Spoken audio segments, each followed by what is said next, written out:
अस्सलाम वालेकुम। के न्यूज़ हेडलाइंस के साथ मैं हूं हारिस अली शागिलानी और मैं हूं कुदसिया शौकत। चलते हैं आज की अहम खबरों की तरफ। तरीन खबरों से बाखबर रहने के लिए हमारा चैनल सब्सक्राइब कीजिए। रुक करेंगे साहिवाल का, जहां से रिपोर्ट कर रहे हैं हमारे नुमाइंदे मियां अली रजा।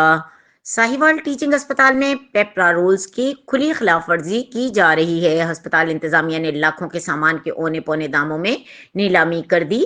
तफसीलात के मुताबिक टीचिंग अस्पताल साहिवाल की इंतजामिया ने पेपरा रूल्स को बाईपास करते हुए पुराने नोटिफिकेशन की बुनियाद पर स्क्रैप की नीलामी का अमल मुकम्मल कर दिया। एंटी करप्शन और कमिश्नर साहिवाल को दी जाने वाली दरखास्त में शहरी ने मौक़िफ़ इख्तियार किया कि साबिक सेक्रेटरी हेल्थ अली जान की नोटिफिकेशन की बुनियाद पर पेपरा रूल्स की खुली खिलाफ वर्जी करते हुए लाखों का पुराना सामान टीचिंग अस्पताल इंतजामिया ने एक दिन के नोटिस पर गैर कानूनी तौर पर अपने पसंदीदा कॉन्ट्रैक्टर को सामान की नीलामी कर दी।